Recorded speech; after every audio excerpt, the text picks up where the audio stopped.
السلام علیکم. نجم سٹی شو میں آپ کو خوش آمدید کہتے ہوئے میں ہوں سید عائشہ ناز اور میرے ساتھ شو میں حسب معمول موجود ہیں نجم سیٹھی صاحب. السلام علیکم.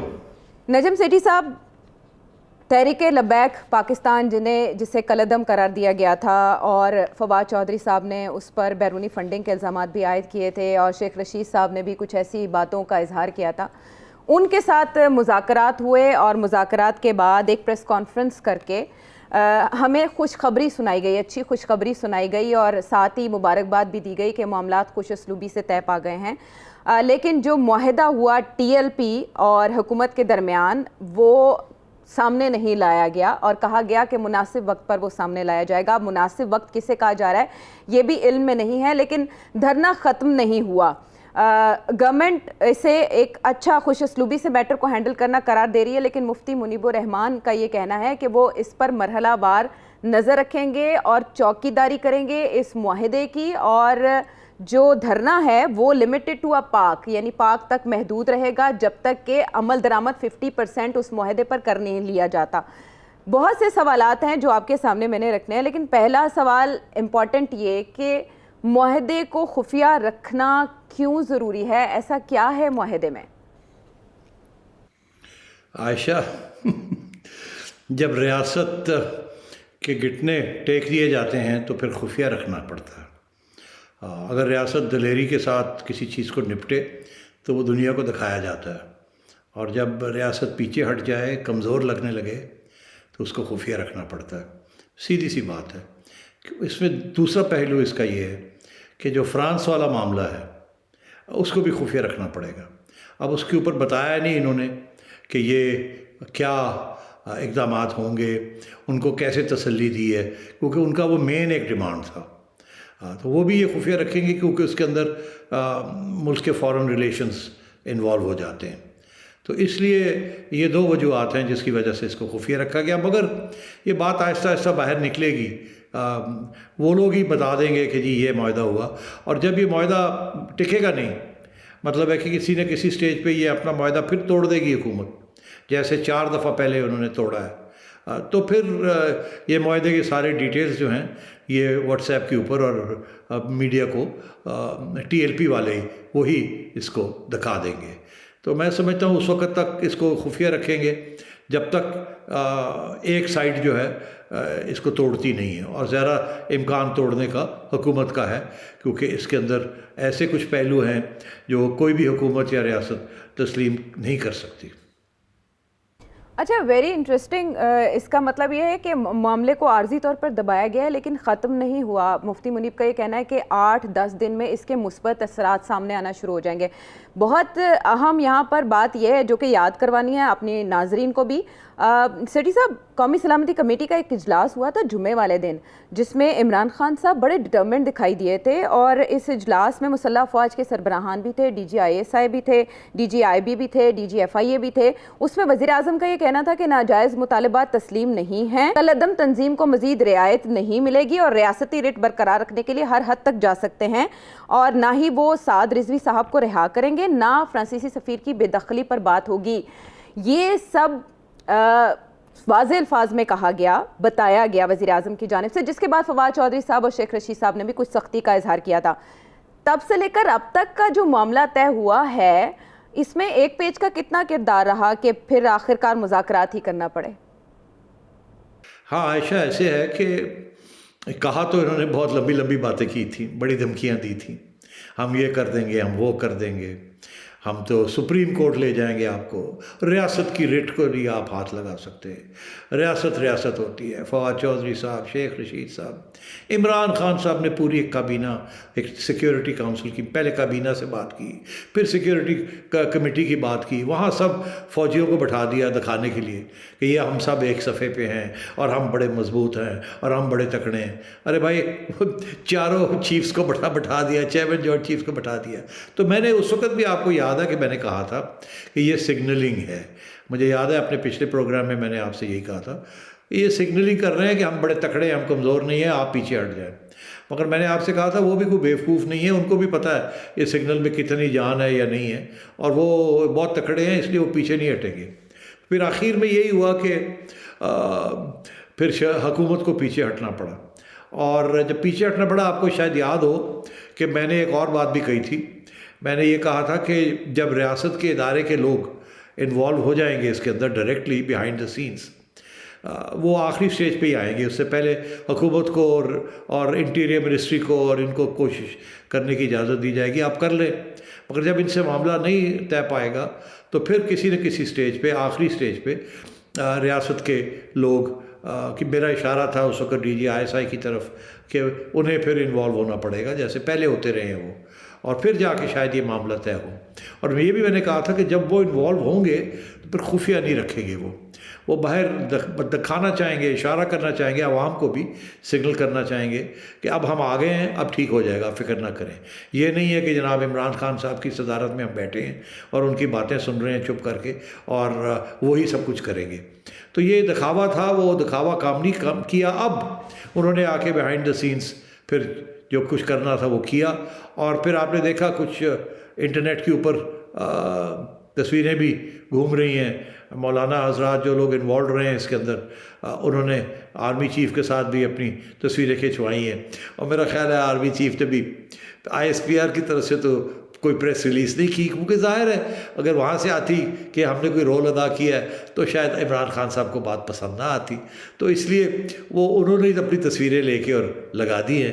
اور ایک تصویر میں تو میں نے دیکھا ہے آرمی چیف صاحب شلوار قمیض اور صدری پہنے، جیکٹ پہنے ہوئے، اس کے اوپر سے شلوار قمیض کے اوپر وہ کھڑے ہیں، اور ساتھ ایک طرف ایک مولانا ہے، آگے دوسرے مولانا ہیں. تو بڑا اچھے طریقے کے ساتھ انہوں نے یہ اشارہ کر دیا ہے کہ جب ہم ہیں تو کیا غم ہے، اور ان کی وجہ سے ہی. اور پھر میرا خیال ہے ایک مولانا صاحب کو جو کراچی سے آئے تھے، ان کو بھی پوچھا گیا کہ آپ کا کیا خیال ہے کہ آرمی چیف کا کوئی رول رہا کہ نہیں. تو پہلے تو انہوں نے جواب دینے سے کترائے، پھر بعد میں پھر جاتے جاتے کہہ دیا کہ ہاں ظاہر ہے ان کا رول تو بہت اہم ہوگا، یا ہو سکتا ہے، یا ہے، ہمیشہ ہوتا ہی ہے. اس قسم کی کوئی بات کی انہوں نے. تو اب واضح ہو گیا ہے کہ یہ ہائیسٹ لیول پہ نیشنل سیکیورٹی کے ادارے اور اسٹیبلشمنٹ کے لوگوں کی وجہ سے یہ معاملہ جو ہے کہیں کنارے پہنچا ہے، اور ساری اس کی جو کریڈٹ ہے وہ پھر ریاست کے ادارے ہی لے گئے. یہ نہیں کہ ریاست کے اداروں نے کریک ڈاؤن کیا، ریاست کے اداروں نے نیگوسیٹ کر کے اور کچھ سچویشن کو سیو کر لیا ہے. سچویشن کو انہوں نے سیو کیا. یہی بات ہے مولانا بشیر فاروقی صاحب، جن کے نام کا مطلب ہی خوشخبری سنانے والا ہے، تو انہوں نے کہا کہ یہ سب کچھ آرمی چیف کی برکتوں سے ہوا ہے. تصویر میں بھی وہی موجود تھے سیٹھی صاحب، اور ساتھ مفتی منیب الرحمان صاحب تھے. یہ بھی کہا جا رہا ہے کہ مفتی منیب الرحمان صاحب دوبارہ سے آ گئے ہیں، لائم لائٹ میں آ گئے ہیں، اور وہ بہت بڑھ چڑھ کے بول رہے ہیں. حکومتی وزراء کو بھی انہوں نے تنقید کا نشانہ بنایا. اب جو 8-10 دن میں وہ مثبت اثرات کی بات کر رہے ہیں، اس میں آپ کے خیال میں کسی وزیر کا گھر جانا یا اس کو رخصت کرنا بھی شامل ہو سکتا ہے مطالبات میں؟ ہاں عائشہ، آپ کو یاد ہوگا کہ ٹی ایل پی نے نواز شریف صاحب کے زمانے میں زاہد حامد صاحب کا سر لیا تھا. ایک چھوٹا سا مسئلہ تھا، اور اس کے اندر انہوں نے کہا کہ جب تک یہ ریزائن نہیں کریں گے اور اپنا عہدہ لاء منسٹری کا نہیں چھوڑیں گے تو اس وقت تک ہم اس کو نہیں چھوڑیں، ہم اپنا احتجاج کال آف نہیں کریں گے. بڑے رضوی صاحب نے یہ مطالعہ کیا تھا. تو اب بات یہ ہے عائشہ کہ کسی سٹیج پہ بھی یہ شیخ صاحب اور فواد چودھری کے خلاف اگر انہوں نے اپنا خیال نہ رکھا اور پھر اسی قسم کی باتیں کرتے رہے جس کے ساتھ یہ ناراض ہو جاتے ہیں، تو کسی نہ کسی سٹیج پہ پھر یہ عین ممکن ہے کہ یہ کسی ایک منسٹر کو ٹارگٹ کرے، یا کسی ایڈوائزر کو ٹارگٹ کرے، یا کسی میڈیا والے کو ٹارگٹ کرے جن کو یہ پسند نہیں ہے ان کی باتیں. تو اس لیے یہ تو اب آگے آپ نے دیکھنا یہ ہے کہ اتنا انہوں نے اپنا ڈسپلے کیا ہے پاور کا کہ اب تو کسی نہ کسی سٹیج پہ بھی ٹی ایل پی والے ایسے ڈیمانڈز کھڑے کر سکتے ہیں جس کا تعلق مذہب کے ساتھ ہو، تاکہ اس کو کوئی چیلنج نہ کر سکے، اور مذہبی پالیٹکس کے ساتھ، اور پھر ان کو نہ کرنا بہت مشکل ہو جائے گا. تو آپ یہ سمجھیے کہ ہر دفعہ جب آپ گیو ان کرتے ہیں اس قسم کی سچویشن میں تو آپ دوسری سائڈ کو اور مضبوط کرتے ہیں. اور میں سمجھتا ہوں کہ ٹی ایل پی اس وقت بہت مضبوط ہے. انہوں نے اپنے سارے ڈیمانڈز منوا لیے ہیں، اور آگے اگر کوئی مسئلہ بنا، اور ضرور مسئلہ بنے گا، آج نہیں کل، کل نہیں پرسوں یہ پھر نکلیں گے، اور پھر اور مشکل ہو جائے گا ان کو روکنا. تو کیونکہ بیسکلی اسٹریٹ پاور دکھانا چاہ رہے ہیں نا یہ. تو جب ریاست کے خلاف ایک دھمکی ہوتی ہے وائلنس کی فرام دی ادر سائڈ، تو پھر اس قسم کے مسئلے کھڑے ہو جاتے ہیں. تو مجھے بڑا افسوس سے یہ کہنا پڑ رہا ہے کہ اب ٹی ایل پی کے لیے کوئی چیز بھی آؤٹ آف باؤنڈز نہیں ہوگی. وہ اپنا جو ایجنڈا ہے سیاسی اور ریلیجس، اس کو اور بڑے پیمانے پر اس کو ایکسپینڈ کریں گے. اور جب وہ ایکسپینڈ کریں گے تو اور بھی چیزیں پھر ان کے راستے میں آئیں گی اور وہ اس کے اوپر احتجاج کریں گے. آج تو صرف کارٹونز کے اوپر احتجاج ہو رہا تھا نا، تو اب اور بھی چیزیں ہیں جس کے اوپر قانون بہت سے ہیں جس کے اوپر احتجاج کر سکتے ہیں اگر ان کا یہ موڈ بنے کہ یہ قانون یہ قانون یہ قانون. کلچرل ایشوز ہیں ایٹسیٹرا. تو میں سمجھتا ہوں یہ ون وے اسٹریٹ ہے، اور اب ریاست اتنی پیچھے ہٹ گئی ہے کہ سب ان کو بھی اور سارے پاکستان کو بھی نظر آ گیا ہے. تو یعنی آپ کے کہنے کا مطلب ہے کہ اور گروپس کو بھی شے مل سکتی ہے کہ وہ بھی اپنے مطالبات کے ساتھ سڑکوں پر آئیں، آ کر گھروں کو جائیں، یہ کہنے کا مطلب ہے آپ کا؟ میں یہ نہیں کہہ رہا کہ اور کوئی اور لوگوں میں اتنی قوت نہیں ہے. عائشہ میری بات سنیے. دیکھیے پی ڈی ایم بیچاری کیا کر سکتی؟ پی ڈی ایم کے پاس اس قسم کا جذبہ اور اس قسم کا ایجنڈا آئٹم نہیں ہے جس کے ساتھ اتنے پیشن کے ساتھ اور جذبے کے ساتھ لوگ باہر نکلتے ہیں اور پھر کچھ بھی کرنے کے لیے تیار ہوتے ہیں. نہ ہی یہ کوئی تنظیم اور کوئی سیاسی تنظیمیں یہ کر سکتی ہیں جو کہ پوری طرح سیاسی تنظیمیں ہیں. جماعت اسلامی نہیں کر سکتی. جے یو آئی والے ایک دفعہ انہوں نے لوگوں کو لے تو آئے تھے، مگر وہ اس وقت اس قسم کی دھمکی انہوں نے نہیں دی تھی جس قسم کی دھمکیاں آپ کو ٹی ایل پی کی طرف سے آتی ہے. اب اس سے قبل وہ جو مجاہدین گروپس تھے، لشکر طیبہ یا یہ لوگ یہ بھی یہ نہیں کر سکتے تھے اس قسم کی چیز اتنے بڑے پیمانے پہ. اور یہ اب اس دفعہ تو 8-10 ہزار لوگ وہ لے آئے ہیں. لاہور میں تو 20,000 لوگ تھے، اور یہ ہر سٹیج پہ ہر چھوٹے شہر سے ان کو لوگ جوائن کرتے ہیں. تو یہ تو ایک قسم کی فلڈ آئے گا جب یہ آتا ہے، اور ان کو روکنا مشکل ہو جاتا ہے بیکاز جس پیشن کے ساتھ یہ آتے ہیں، جذبے کے ساتھ یہ آتے ہیں. تو میں سمجھتا ہوں کہ ان کو آپ کمپیئر نہیں کر سکتے کسی اور تنظیم کے ساتھ. ٹھیک ہے سٹی صاحب، آپ کہہ رہے ہیں ان کو کمپیئر نہیں کیا جا سکتا کسی اور تنظیم کے ساتھ. اور یہاں معاملہ کچھ ایسا ہے کہ حکومت نے جب وہ ناکام ہو گئی ان کو روکنے میں تو پھر رینجرز بھی طلب کر لی، اور اس کے بعد ہم نے یہ بھی دیکھا کہ پولیس کا مورال بہت ڈاؤن ہے اس معاہدے کے ہونے کے بعد، کیونکہ لاہور پولیس کے مطابق ان کے 8 اہلکار اس سارے عرصے میں ٹی ایل پی کارکنوں کے ساتھ جھڑپوں میں شہید ہو چکے ہیں. سوال یہاں یہ بھی ہے کہ ہر بار اس طرح کا معاملہ آنا اور اس کے بعد پھر طے پا جانا، جو نقصان ہوتا ہے اس کا ازالہ کون کرے گا؟ اور پھر یہاں کیا پولیس نے اپنا کردار درست طریقے سے نبھایا؟ کیونکہ آئی جی پی جو ہیں راؤ سردار، انہوں نے برہمی کا اظہار کیا تھا کہ آپ نے ٹی ایل پی کارکنوں کو لاہور سے نکلنے نہیں دینا. تو یہاں پر کیا پولیس کے اوپر بھی کوئی بار آتا ہے؟ دیکھیے، اگر ہمیں تو یہ کہا گیا تھا کہ پولیس رینجرز کے کنٹرول میں دے دی گئی ہے جی، آرٹیکل 147 کا حوالہ دیا گیا. بڑی ہیڈ لائنز بنی تھیں کہ جناب پولیس کو رینجرز کے حوالے کر دیا گیا ہے، اور رینجرز کنٹرول کریں گے. مگر ایکچولی ہوا کیا؟ آپ کو یاد ہوگا میں نے یہ بھی بات کہی تھی پہلے کہ رینجرز باہر تو آ جائیں گے مگر کسی قسم کی کارروائی نہیں کریں گے، پولیس کے پیچھے ہی رہیں گے، اور اگر کوئی زیادہ گڑبڑ ہوئی تو ہٹ جائیں گے راستے میں سے. اور آپ نے دیکھا بالکل ایسے ہی ہوا، اسی لیے پولیس کا اتنا نقصان ہو گیا. اب اس کے بڑے خطرناک قسم کے نتائج نکل سکتے ہیں. پہلی بات تو یہ ہے کہ ایک یہ نتیجہ نکل سکتا ہے کہ پولیس اگلی دفعہ پروٹیسٹ کرے گی. تو اگر آپ نے یہی کرنا تھا تو پہلے وقت ہی کر لیتے. اب اگلی دفعہ اگر ایسی کوئی سچویشن ہوتی ہے تو یا تو رینجرز کو اسٹریٹ اوے آنا چاہیے، اور جو رینجرز کرتے ہیں جس طریقے سے انہوں نے کراچی میں کیا، موپنگ اپ آپریشن کیا، یا تو پھر وہ کرنا پڑے گا.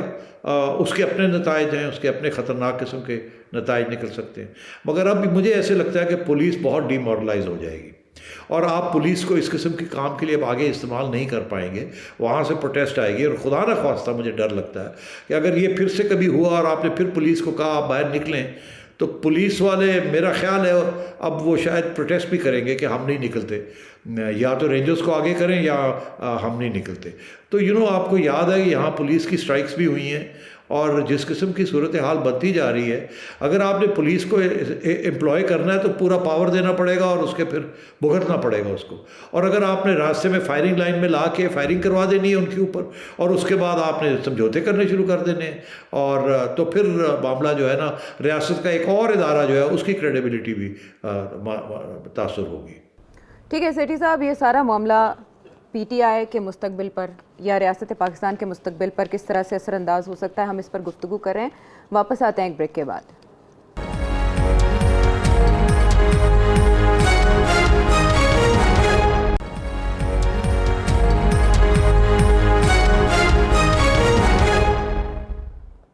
ویلکم بیک ٹو دا شو۔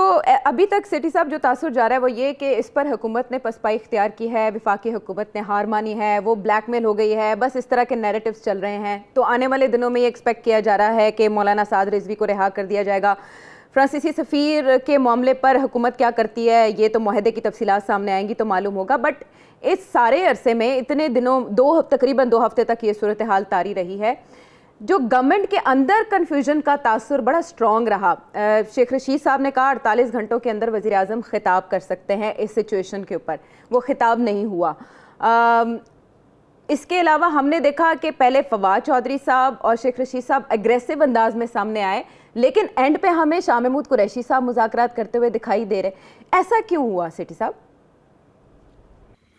دیکھیے میرا خیال ہے اس کی ایک وجہ تو یہ تھی کہ ان کی طرف سے اعتراض تھا کہ فواد چودھری اور شیخ رشید صاحب کی شکل نہیں دیکھنا چاہتے۔ اس سے پہلے آپ کو یاد ہے خبر وہ بھی آئی تھی کہ جب ایک ڈیلیگیشن کراچی سے جو آیا تھا جس میں ٹی ایل پی والے نہیں تھے، باقی مولانا حضرات تھے، اور انہوں نے وہاں جب پرائم منسٹر صاحب کو بنی گالہ میں ملے تو اس وقت یہ خبر چلی تھی، جو کہ بالکل صحیح خبر ہے، میری چڑیا نے کنفرم کی ہے، ڈینائی بہت کر رہی ہے حکومت مگر یہ ایک صحیح خبر ہے۔ آپ کو یاد ہوگا کہ انہوں نے مولانا طاہر الاشرفی اور فواد چودھری کے اوپر اعتراض کیا تھا اور پھر انہیں اٹھ کے جانا پڑا وہاں سے، حالانکہ اور اس کی وجہ بڑی کلیئر تھی۔ مجھے یاد ہے کہ فواد چودھری صاحب نے تو بہت سخت زبان ان کے خلاف استعمال کی تھی، وہ ایکچولی کرتے بھی ہیں، وہ آج نہیں پہلے سے وہ کر رہے ہیں، اور وہ ہر ایک کے خلاف ہی بڑی جیسے نا کھری کھری باتیں کر دیتے ہیں۔ پرابلم یہ ہے کہ اب سیاستدانوں کے خلاف تو کھری کھری باتیں کر لیں مگر مذہبی لوگوں کے خلاف آپ نہیں کر سکتے۔ اور اسی طریقے کے ساتھ طاہر الاشرفی صاحب جو ہیں وہ حکومت کے ایڈوائزر تو ہیں، بہت سی باتیں ان کو پتہ ہوتی ہیں اور ان کے تعلقات بھی ہیں، اسپیشلی سعودی عربیہ وغیرہ کے ساتھ اور یو اے ای وغیرہ کے ساتھ، مگر اپنی کنسٹیٹیونسی کے اندر ان کی وہ اہمیت نہیں ہے جتنی شاید ان کی ہونی چاہیے، اور اس کی وجہ ان کی اپنی پرسنالٹی ہے اور کچھ ان کی لبرل ایٹیٹیوڈ بھی ہے، مگر اسی لیے ان کو اسلامک آئیڈیالوجی کاؤنسل میں بھی ہمیشہ شامل کیا جاتا ہے، کیونکہ بڑے براڈ آؤٹ لک کے شخص ہیں وہ، اور اچھے آدمی ہیں، اچھے کام کے آدمی ہیں، مگر انفارچونیٹلی ہمارے جو ملا حضرات ہیں وہ تھوڑے سے تنگ نظریہ ہے ان کا، اور یا آرتھوڈاکس آپ کہہ سکتے ہیں، تو وہ انہیں پسند نہیں کرتے۔ اور ابھی حال ہی میں دیکھ رہا تھا ایک ٹیلی ویژن کے اوپر انٹرویو ان کی مولانا کی طاہر الاشرفی کی، تو وہ طاہر الاشرفی بڑی سخت قسم کے بڑے جذبے کے ساتھ ٹی ایل پی کے خلاف بات کر رہے تھے کہ کمال ہے، آپ سمجھتے ہیں آپ ہی ایک مسلمان ہیں، آپ ہی عاشق رسول ہیں، ہم بھی تو ہیں وغیرہ وغیرہ، مرتبہ بات صحیح کر رہے تھے، مگر ظاہر ہے وہ باتیں کڑوی لگتی ہیں لوگوں کو، تو اس لیے میرا خیال ہے انہوں نے کہا کہ ان کو تو باہر نکالیں آپ۔ تو اسی طریقے کے ساتھ آگے بھی یہ ایسے ہی چلے گا کہ شاہ محمود قریشی صاحب، کیونکہ وہ ایک تھوڑی بہت وہ پیری مریدی بھی ہے، ان کی اپنے علاقے میں ایک حیثیت بھی ہے، ایک مذہبی حیثیت ہے، اور بریلوی ان کو پسند بھی کرتے ہیں، تو اس لیے میرا خیال ہے کہ شاہ محمود قریشی صاحب کو لایا گیا بیچ میں، کیونکہ وہ ریلیجس طور پہ بالکل نان کنٹروورشل ہے، اور وہ بڑا خیال رکھتے ہیں اپنی کنسٹیٹیونسی کا، تو اس لیے ان کو لایا گیا۔ اور آگے بھی میرا خیال ہے اب وہ فواد چودھری وغیرہ کو اور شیخ صاحب تو یار دیکھو نا، شیخ رشید وہ تو آج ادھر کل ادھر، آج جس جذبے کے ساتھ وہ گالی گلوچ پہ آ جاتے ہیں، اگلے دن بالکل اسی جذبے کے ساتھ لمبے پہ آ جاتے ہیں، وہ پولیٹیشین ہیں، وہ تو وہ تو کر ہی دیتے ہیں، مگر اپنے فواد چودھری صاحب سے مشکل ہو جاتا ہے ایسے کرنا. ان کی شکل سے نظر آ رہا ہوتا ہے کہ جب وہ کرتے ہیں ایسے کہ کتنی تکلیف ہو رہی ہے ان کو جھوٹ بولنے میں. کچھ جھوٹ تو بڑے آسانی کے ساتھ بولتے ہیں اور کچھ جھوٹ جو ہے وہ بڑی مشکل سے وہ بولتے ہیں، کیونکہ ان کی طبیعت جو ہے نا وہ تھوڑی لبرل سی ہے. تو اور یہ الزام ان کے اوپر ہے، انہیں خیال رکھنا چاہیے. میں فکر کرتا ہوں کہ کسی دن یہ نہ ہو کہ لبائک والے ان کو کہیں جی اس کو تو آپ حکومت سے نکالیں، آپ ہمیں یہ بندہ پسند نہیں ہے. تو ذرا فواد چودھری صاحب کو ذرا خیال رکھنا چاہیے، طریقے سے بات کرنی چاہیے. باقی یہ ہے کہ آگے بھی آپ دیکھیے گا کہ بڑی سینسٹیو ہینڈلنگ کرنی پڑے گی. اور یہ عمران خان صاحب جو کہ قوم کو ایڈریس کرنے والے تھے، اب قوم کو کیا کہیں گے کہ ہم نے کیوں چھپایا؟ ہم نے کوئی لیکچر دیں گے قوم کو؟ ہر روز تو وہ لیکچر دیتے ہیں اور اسلام کے اوپر لیکچر دیتے ہیں، ریاست مدینہ کے اوپر لیکچر دیتے ہیں. اور آج یہ دن ہے کہ ریاست مدینہ بھی نہیں نظر آ رہی ہے، اور جو اسلام کی اور مذہب کی باتیں کرتے ہیں وہ بھی، ان کو بھی جسے کہتے ہیں نا چھکا لگ گیا آصف علی کا. اور اب جو سارا کچھ ہو رہا ہے وہ لبائک والے ہی کر رہے ہیں. آپ آصف علی پلیئر کی بات کریں، آصف علی زرداری صاحب کی بات نہیں کریں. سیٹھی صاحب کلیئر کر دیں. اچھا سیٹھی صاحب، صحیح کہہ رہے ہیں آپ. سیٹھی صاحب یہ سب جو اشارہ تو آپ نے دے دیا. میں نے ایک سوال پوچھا تھا کہ رخصت ہو سکتا ہے، آپ نے اس کی طرف اشارہ تو کر دیا اپنے اس جواب میں. وہ بتائیں کہ وہ بیرون ملک سے رابطوں کا کیا ہوگا، وہ فورن فنڈنگ کا کیا ہوگا؟ کالعدم تنظیم کا ٹائٹل ہٹ جائے گا تو پھر ہم قومی سیاسی دھارے میں دیکھیں گے اس جماعت کو. تو کیا مستقبل میں اس جماعت کا آپ طرز عمل دیکھ رہے ہیں؟ دیکھیے بڑا اچھا سوال کیا آپ نے عائشہ. کیا نہیں الزام لگایا فواد چودھری نے ان کے اوپر اور شیخ رشید نے ان کو انڈیا کا ایجنٹ بنا دیا، را کا ایجنٹ بنا دیا اور ایک ٹیررسٹ آرگنائزیشن بنا دیا، اور کہا کہ ہم سپریم کورٹ جا کے ان کو بین کریں گے. اور اب سوری کر کے واپس آ گئے ہیں. آگے بھی ایسے ہی ہوگا. میں سمجھتا ہوں کہ ٹی ایل پی والے بڑے دلیری کے ساتھ انہوں نے یہ راؤنڈ جیتا ہے. اور بائی دا وے یہ پہلا راؤنڈ نہیں ہے، یہ چوتھا پانچواں راؤنڈ ہے انہوں نے یہ جیتا ہے. اور نواز شریف صاحب کے خلاف بھی وہ جیتے تھے اور اب بھی اس حکومت کے خلاف بھی 2-3 دفعہ جیت چکے ہیں. اور مجھے ایسے لگتا ہے، خدشہ میرا یہ ہے کہ آگے جا کے اور بھی بہت کچھ جیتیں گے. اب سوال یہ میرے ذہن میں جو آتا ہے جس کا جواب ملنا چاہیے کہ کیا وجہ ہے کہ ایک طرف تو عمران خان صاحب سارا وقت ریاست مدینہ کی بات کرتے ہیں اور ہمیں لیکچر دیتے ہیں کہ اچھا مسلمان کون ہے اور کیا ہمیں کرنا چاہیے اور کیا نہیں کرنا چاہیے. اور جب ایسی بات ہوتی ہے تو جسے کہتے ہیں نا کہ ایک مذہبی آرگنائزیشن کے آگے گھٹنے ٹیک دیتے ہیں. تو اس کا مطلب کیا ہے؟ دیکھیے جب سے جنرل ضیاء الحق اس ملک میں آئے تھے 1977 میں، اس کے بعد وہ دن ہے اور آج کا دن ہے کہ آپ کی ہر حکومت، خصوصاً ضیاء الحق صاحب کی 7 سال کی حکومت نے جسے کہتے ہیں نا کوٹ ان کوٹ اسلامائزیشن کی. یہاں ہر قسم کے حدود اور شریعت کے قانون جو ہیں وہ لے کے آئے، ہر قسم کی تعلیم جو ہے اس کو مذہبی بنایا. یہاں تک کہ اب جو اس کے بعد جو بھی حکومتیں آئیں انہوں نے بھی بالکل وہی فالو کیا کہ کریکولم کو اس کے اندر ریلیجن ڈال دی، ہر جگہ پہ ہسٹری کو ڈسٹارٹ کیا اور ایک نیرو ویژن بنا دی. ایک مسلم آئیڈینٹی نہیں، ایک اسلامک آئیڈینٹی بنانے کی کوشش کی. دلچسپ بات یہ ہے کہ اسلام تو ساری دنیا میں ہے، پتہ نہیں کتنے ممالک میں ہے، اوور 1.3 بلین مسلمان ہیں، مگر وہ ہمیشہ اپنی نیشنل آئیڈینٹی کے ساتھ ڈیل کرتے ہیں ایشوز کو. ہمارے ہاں یہ کھاتے کھل گئے کہ جی ہم تو دنیا کا سارا اسلام کا ٹھیکہ ہم نہیں لیا ہوا ہے، جس کی وجہ سے ساری جو اس کے بعد جنریشنز آئی ہیں عائشہ، ان کے اندر ایک قسم کی مذہبی تعلیم اور شہرت جو ہے وہ زیادہ بڑھ کے ہے. اب اور اسی کے ساتھ وہ فارن پالیسی بھی دیکھتے ہیں، اسی کے ساتھ وہ اپنے روزمرہ کی زندگی بھی کو دیکھتے ہیں، اسی کے ساتھ تعلیم دیکھتے ہیں. تو ہر چیز کے اندر ہم نے ایک آئیڈینٹی ڈالی ہے اسلامک. اب جب آپ یہ کرتے ہیں اور جو سو کالڈ سیکولر حکومتیں آئی ہیں، جیسے پیپلز پارٹی کی حکومت اپنے آپ کو سیکولر کہتی ہے، انہوں نے بھی اس کو واپس ٹرن کرنے کی کوشش نہیں کی اس پالیسی کو جو ضیاء الحق صاحب کے زمانے سے آ رہی. اور اس کے بعد نون والے تو ویسے ہی کنزرویٹو تھے. جو بھی تعلیم کی ایجوکیشن پالیسیز آتی رہی اس کے اندر ہیوی ڈوز آف اسلامائزیشن اور ریلیجن ڈالی گئی. اور اب وہ صورتحال یہ ہے کہ یہ حکومت جو آئی ہے اس سے تو بالکل آؤٹ آف دا وے جا کے یہ سنگل نیشنل کریکولم کی جو بات کر رہے ہیں، جس کے اندر ہمیں یہ کہا جا رہا ہے کہ ہم مدارس کو مین اسٹریم میں لا رہے ہیں، ایکچولی یہ مین اسٹریم ایجوکیشن ہے اس کو ریلیجن کی طرف دھکیل رہے ہیں. یہ مین اس کے اوپر کانٹرڈکشن ہے یا کرٹیسزم ہے اس کا. اب عائشہ، ایک طرف آپ نے ریاست کے سارے ادارے کو اسلامائز کر دیا، تعلیم کو آپ نے اسلامائز کر دیا، کلچر کو آپ نے اسلامائز کر دیا، مائنورٹیز کو آپ نے ناک آؤٹ کر دیا. آپ نے ہر قسم کی وہ چیز جو کہ ایک ریاست کو نیوٹرل رکھتی ہے مذہب کے معاملے کے اندر، آپ نے وہ ختم کر دی ہے. جب آپ یہ کریں گے تو ماحول تو آپ نے آلریڈی ایک بنایا ہوا ہے نا. جس ماحول کے اندر اب ٹی ایل پی آپریٹ کر رہی ہے اور جس ماحول کے اندر ان کو سپورٹ مل رہی ہے، وہ ماحول تو آپ نے پچھلے 30-40 سال سے آپ بناتے آ رہے ہیں. 1977 کے بعد آپ نے بنایا، کبھی بھی ریورس نہیں کیا.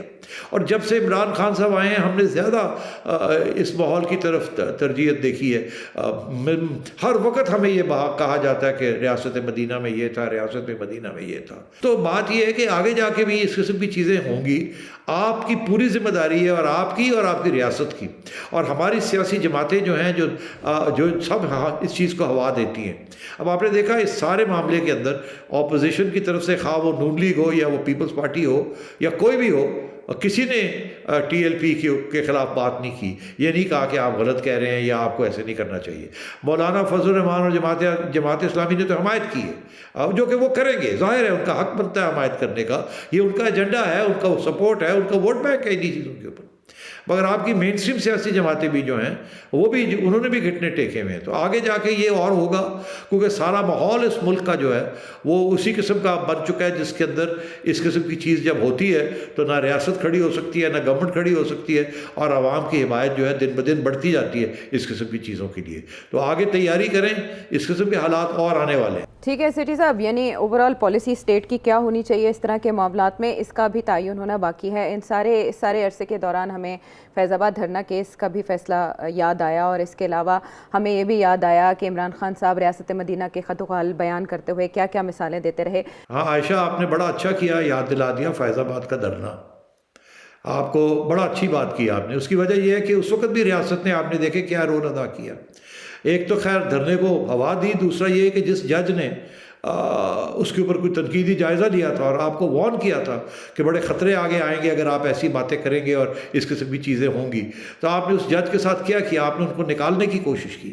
آپ نے اس کے اوپر ایک دفعہ نہیں کتنے حملے کیے اس جج کے اوپر.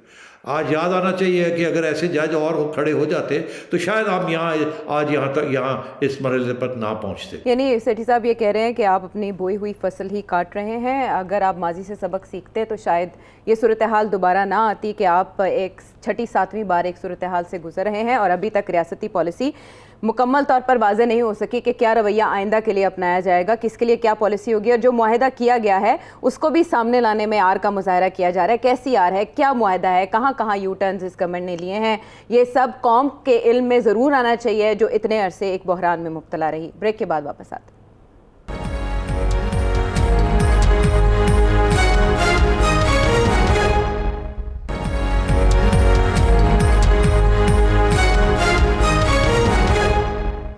سیٹھی صاحب، نیب ترمیمی آرڈیننس کے حوالے سے بھی ہم نے بات کرنی ہے، لیکن آگے بڑھنے سے پہلے جو بات آپ نے کہی کہ مذہب کا جو رنگ ہے وہ ریاست پر غالب نہیں ہونا چاہیے، جو تحریک لبیک پاکستان ہے، آپ کیا سمجھتے ہیں کہ مذہب کے علاوہ کوئی اور وجہ بھی ہے ان کے غالب آنے کی اس موجودہ سچویشن میں؟ ہاں بالکل ہے عائشہ، بالکل صحیح کہا آپ نے، اچھا سوال ہے. دیکھیے، ایک تو خیر ساری ریاست کے ادارے جو ہیں وہ بس مذہب کے اندر کافی ڈوب چکے ہیں. بہت سی اچھی باتیں ہیں وہاں، مگر اس کے ساتھ مسئلہ اسی قسم کے پھر مسئلے بن جاتے ہیں کہ آج کل کی ماڈرن ریاست جس کا تعلق نان مذہبی ریاستوں کے ساتھ ہے، ان کے ساتھ تعلقات خراب ہو جاتے ہیں. تو اس لیے یہ ذرا بیلنس اسٹرائک کرنا پڑتا ہے. مذہب کو ریاست کے اندر لانا بنسبت اتنی بری بات نہیں، اچھی بات ہے. ہمیں سب مذہب پیارا ہے، مگر جب وہ ہمارے فارن ریلیشنز کے ساتھ پھر اور ریاست کے جو اپنے انٹرسٹ ہیں اس کے ساتھ کلیش کرتا ہے، کیونکہ آپ کے تعلقات نان مذہبی ریاستوں کے ساتھ ہیں، تو پھر وہاں ان کو ہماری بات سمجھ نہیں آتی جب ہم ایک مذہبی رویہ اختیار کرتے ہیں. بہرحال، مگر دوسری بات، اس کی اہمیت ٹی ایل پی کی اس لیے ہے کہ ٹی ایل پی زیادہ تر جو ہے اس کا سپورٹ بیس پنجاب میں ہے. اس کا سپورٹ بیس اتنا اور صوبوں میں نہیں ہے. اور سب سے اہم بات ہے یہ کہ اس کا تعلق ایک جیوگرافیکل ایریا کے ساتھ ہے جسے پنجاب کہتے ہیں. اب پنجاب کی وہی علاقہ ہے جہاں سے ریاست کے سارے ادارے 70% ریکروٹمنٹ ریاست کے جو ادارے ہیں، خواہ وہ جوڈیشری ہو، خواہ وہ سول سروس ہو، خواہ وہ فوج ہو، 70% جو ریکروٹمنٹ ہے وہ انہی علاقوں سے آتی ہے پنجاب کے، جہاں ٹی ایل پی بھی موجود ہے. تو اس لیے اور پولیس بھی انہی علاقوں سے آتی ہے پنجاب کے، اور پنجاب حاوی ہے. اب اس لیے مشکل ہو جاتا ہے کہ آپ پنجابی ایک اور پنجابی کے اوپر، اور جس کا مذہب بھی وہی ہے، اس کے اوپر کوئی اپنی ریٹ اسٹیبلش کرنے کی کوشش کرے.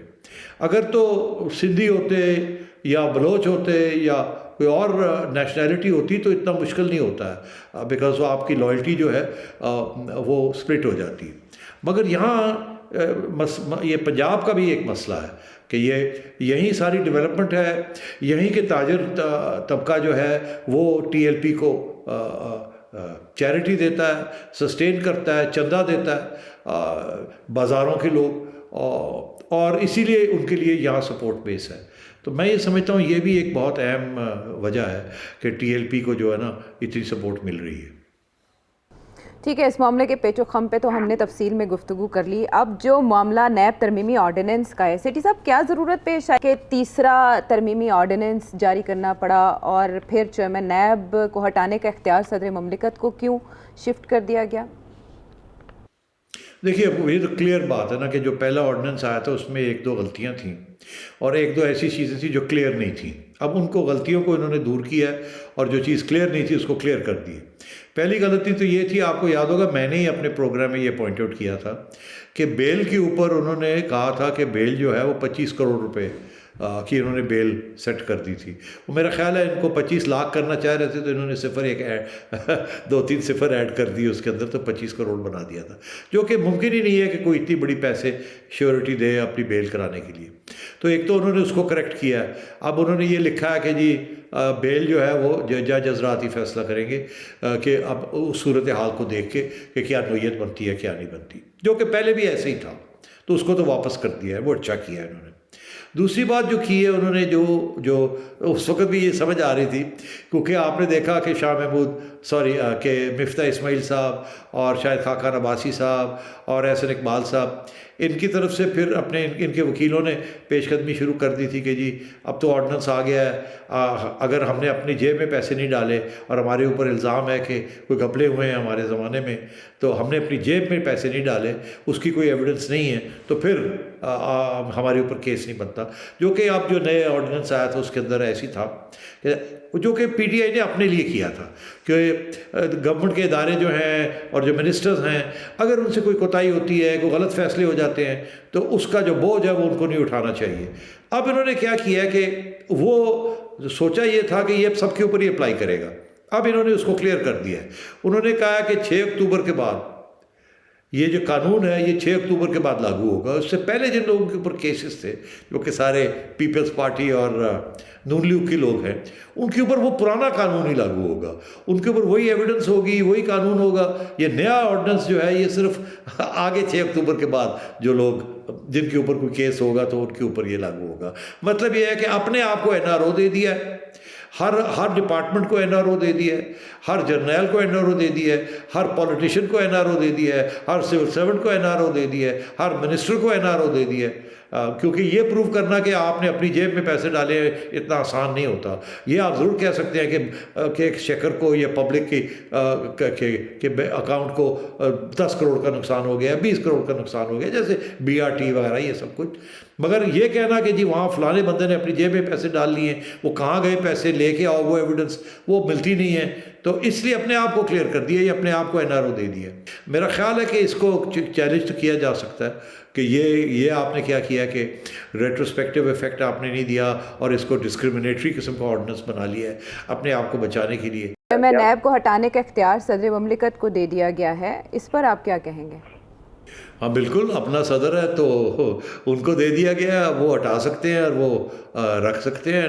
جیسے وہ آرڈیننس ایک کے بعد دوسرا آرڈیننس لگائی جا رہے ہیں، اب وہ صدر جب تک یہ حکومت ہے تو ان کا صدر ہے.